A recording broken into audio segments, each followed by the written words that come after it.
El debate de la economía, con Jordi Benítez. Bienvenidos al debate de la economía. La quita de deuda a las comunidades autónomas exigida por Cataluña sigue provocando reacciones. La última en pronunciarse ha sido la Autoridad Independiente de Responsabilidad Fiscal, la AIREF.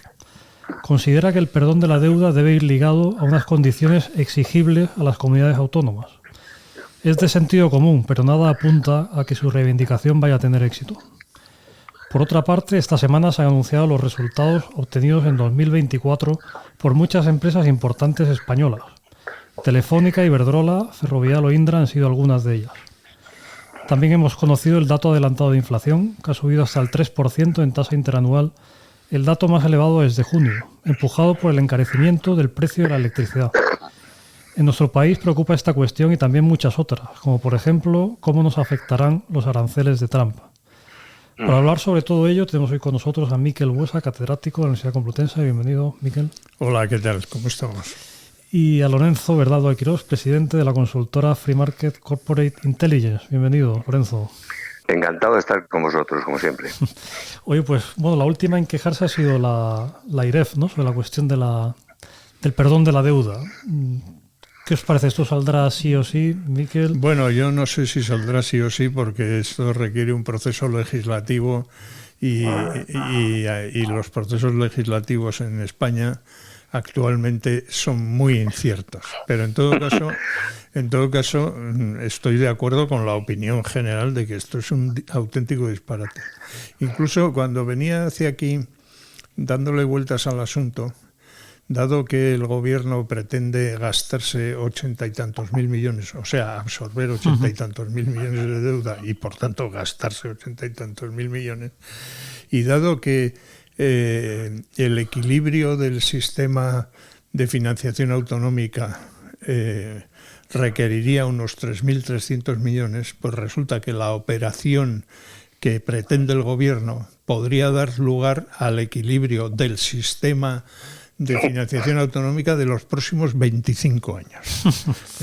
Con lo cual, claro, ya el nivel de estupidez de este tipo de medida pues es verdaderamente asombroso. Claro que lo único que pretende es satisfacer a Esquerra Republicana de Cataluña, en fin, solo un poquito, porque ellos ya han dicho que tienen más. Claro. Con lo cual, pues realmente, no, en fin, no sé si saldrá adelante, pero en todo caso es un disparate. Siempre van a pedir más. Lorenzo, ¿tú cómo estás viendo la evolución de esta cuestión? Lo que dice Miquel de los 25 años es que es muy importante, porque eso se supone, entre otras cosas, que Sánchez aspirará a estar 25 años, claro. por supuesto. Inauguraremos los 25 años de paz, ¿no? Ya, si recordáis aquella, los que somos más mayores, aquella gloriosa reivindicación del antiguo régimen. Bueno, vamos a ver. Dos comentarios yo creo que son elementales. Uno, una quita de deuda a unas autonomías indisciplinadas lo que hace es crear incentivos clarísimamente para que derrochen más el dinero de los contribuyentes, porque da igual la deuda con la que incurras, porque si tienes problemas para pagarla, papá Estado, es decir, los contribuyentes españoles, acabarán pagando las malas políticas de los malos gobiernos autonómicos. Con lo cual, lo que creas es un incentivo peligrosísimo en un país que tiene un desequilibrio de las finanzas públicas muy elevado y, por lo tanto, es viva Cartagena, pólvora del rey y que papá Estado lo distribuyamos. No hay quita de deuda. Lo que hay es una distribución irregular, absolutamente injusta de deuda entre el conjunto de los españoles, porque la deuda no se volatiliza, la asume el Estado. Con lo cual la pagaremos todos los contribuyentes con nuestros gloriosos impuestos, y sean catalanes, andaluces, castellanos y tal. Y luego, esto lo que pone de relieve, aparte de, en efecto, de intentar comprar votos para mantenerse en el poder, es el desastroso sistema de financiación autonómica que tenemos en España, que ese es el esquema de fondo que había que revisar de una vez por todas, porque no existe corresponsabilidad fiscal y porque no existe, por lo tanto, ningún mecanismo estable de disciplina del comportamiento de las comunidades autónomas. Y yo creo que ese es el fondo del problema, al margen, entre comillas, del hecho relevante político que apuntaba Miquel en ese sentido con mucha exactitud, que es la inequitativa, injusta y lamentable distribución de la quita, ¿no? Bueno, hay que decir que la teoría del federalismo fiscal tenía ya previsto este asunto. A esto lo llaman restricciones de presupuesto blando, en la teoría, ¿no? Y claro, y lo que dicen los teóricos del federalismo fiscal es que cuando hay restricciones de presupuesto blando, hay un incentivo al incumplimiento de cualquier regla de equilibrio presupuestario y, por tanto, hay un incentivo a que los gastos puedan ser mayores que los ingresos sin ningún problema, incluso sin causa económica justificada, con lo cual das entrada a la corrupción y a fenómenos completamente ajenos a cualquier racionalidad económica. Y por tanto, pues sentar un precedente en este sentido es muy malo, es muy malo. Ya el precedente... hay un elemento...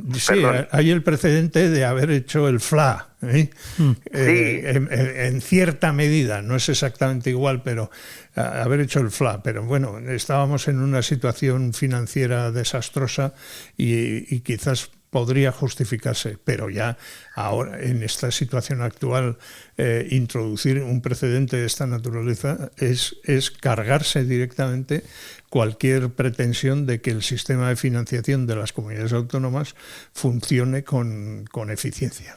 Lorenzo, ¿querías decir algo? No, es que este es un tema absolutamente fundamental y además es un sistema, el mecanismo es tan absolutamente perverso que de lo que se trata fundamentalmente es que penaliza a las comunidades autónomas que realizan una política rigurosa en el aspecto presupuestario y financiero. Es decir, cuanto usted mejor lo haga, menos resultados va a obtener de eso. Y luego, en la línea del efecto del federalismo fiscal, en la teoría tradicional, y sobre todo en el tema de Estados Unidos, por ejemplo, hay dos variables fundamentales. Uno, en Estados Unidos no hay rescate del Estado. Del gobierno federal a los estados, entre comillas, si se pasan.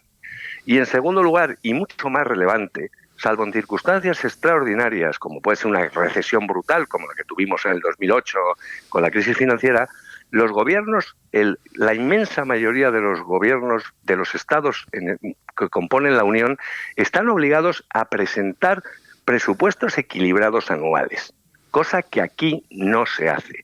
Y luego, hacer una quita que no va acompañada de un plan de austeridad fiscal que permita reconducir las finanzas públicas es invitar de manera sistemática a la generación de déficit y de deuda. Porque si lo ha hecho una vez el Estado, lo hará otras, ¿no? Exactamente, es que es así, eso no tiene vuelta de hoja, o sea...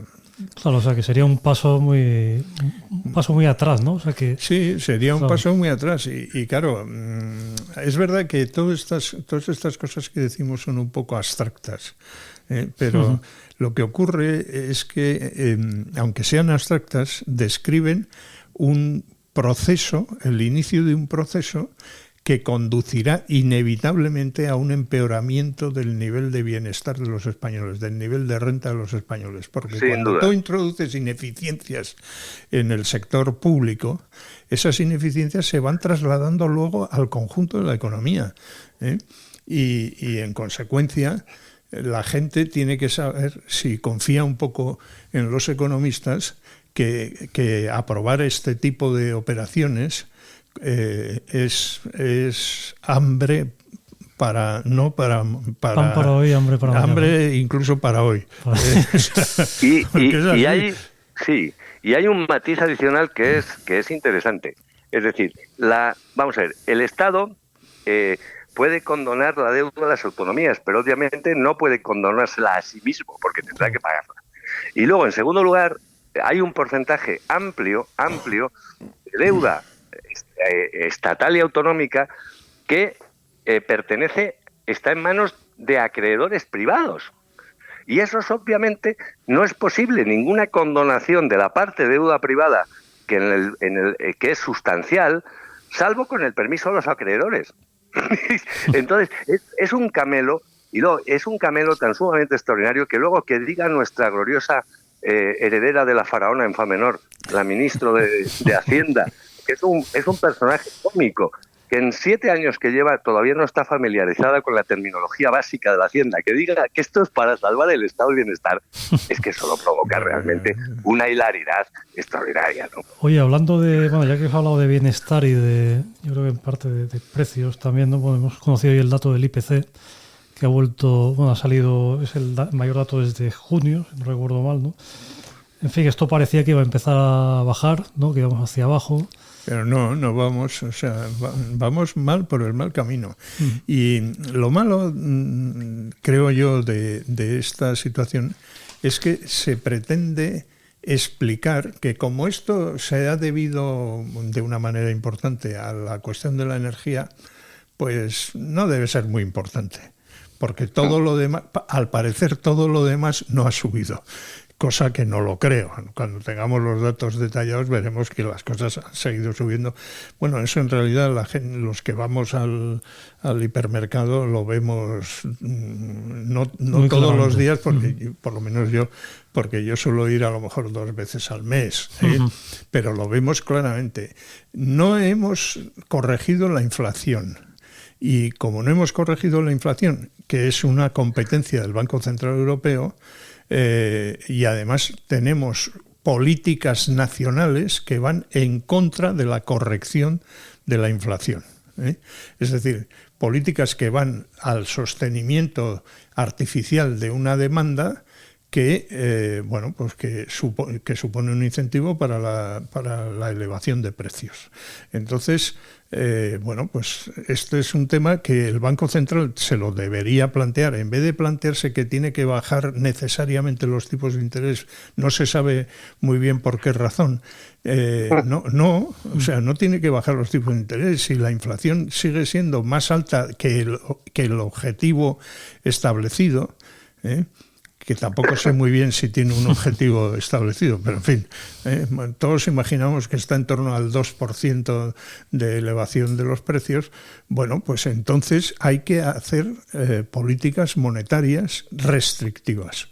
Y esto, bueno, es que es de manual. Lorenzo, aparte, como esperad, me parece importante, totalmente de acuerdo en lo que dice Miquel, con un matiz, no un matiz, un complemento, que no es un matiz. Es decir, en estas circunstancias el Banco Central Europeo no puede bajar tipos.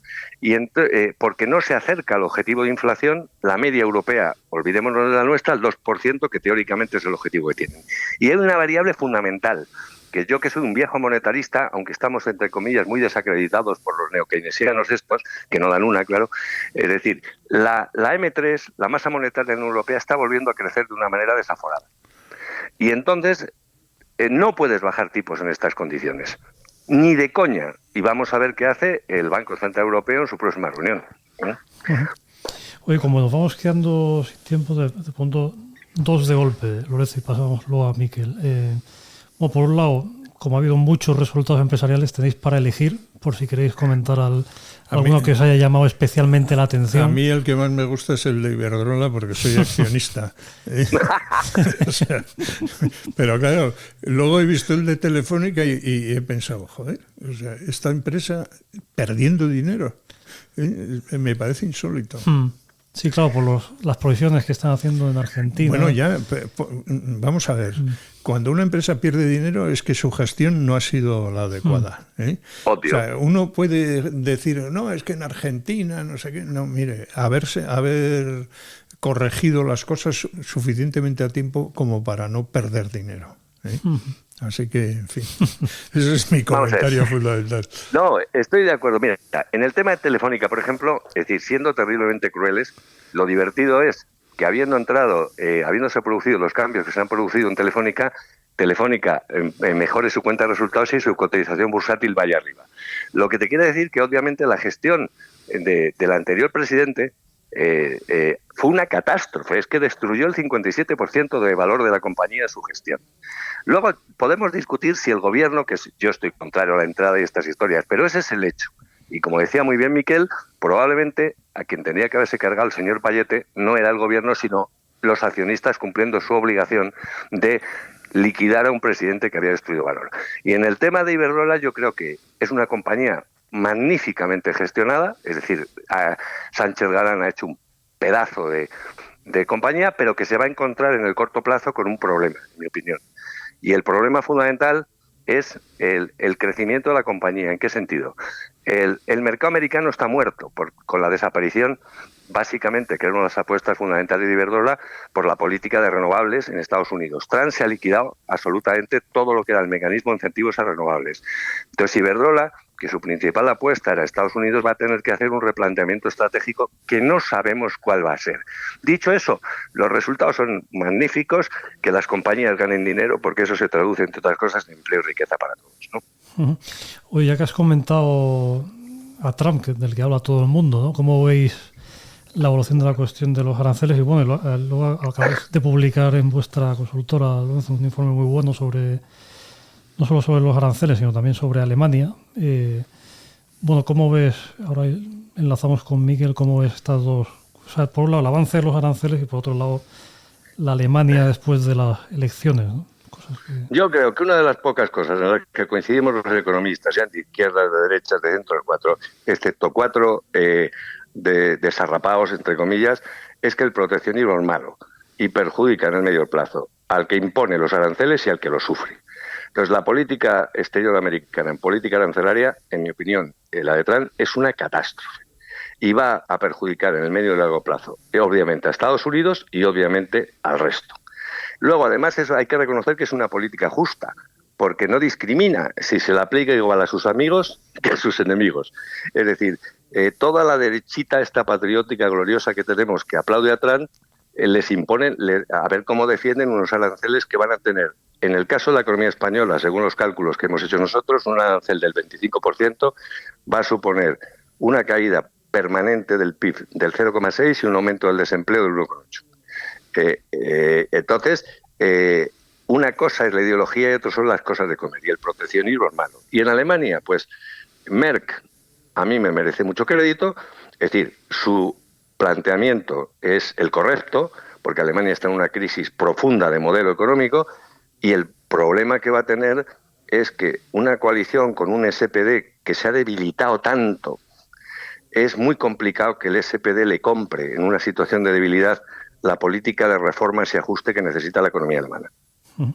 Miguel, ¿cómo lo ves? Bueno, yo no soy experto en estos asuntos, pero efectivamente el proteccionismo, esto lo hemos aprendido en la historia económica, es una catástrofe para todos los participantes en el sistema. Porque además es que el comercio internacional se rige por una regla de reciprocidad, lo de la cláusula de la nación más favorecida que se suele mencionar, ¿no? De tal manera que si Estados Unidos impone un arancel del 25%, pues los países, Europa en este caso, la Unión Europea, tendrá que hacer una elevación recíproca de los aranceles. Claro, esa elevación recíproca de los aranceles perjudicará a los norteamericanos, que si siguen en la misma dinámica volverán a hacer otra subida y así sucesivamente hasta que el comercio vaya semidesapareciendo. No desaparecerá nunca del todo, pero sí se reducirá drásticamente, porque cuando los precios suben, pues efectivamente la demanda disminuye. Esto es de manual. Sí, es de introducción a la economía. O sea, no es una cosa, en fin, sofisticada ni nada por el estilo. Sentido común. Claro, es de sentido común. Y luego, con respecto al tema alemán, pues, hombre, es posible que el Partido Socialdemócrata digamos, pueda tener algún incentivo a emular a su izquierda.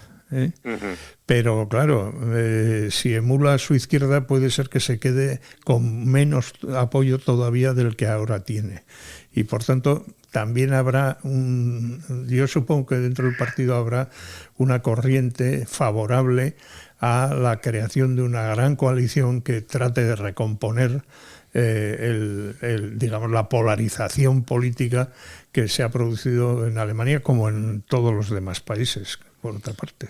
Muy bien. Totalmente de acuerdo. Una pregunta a mi querido profesor. Lo que es increíble, mi viejo amigo, es que eso que decimos del manual, en un país desarrollado como Estados Unidos, es decir, que tiene economistas de primera y tal y cual, hayan recaído en la vieja tentación proteccionista. Yo es que no doy crédito. Bueno, esos son los efectos nefastos del nacionalismo. Ya lo dijo Mitterrand, ¿no? El nacionalismo es la guerra. Y por tanto, pues la guerra empieza por los asuntos económicos y luego ya se verá por dónde continúa. Muy bien. Bueno, pues hemos llegado al final. Muchas gracias a Miquel Buesa, a Lorenzo Bernardo de Quirós y a ustedes por seguirnos, y les esperamos en una próxima edición del Debate de la Economía.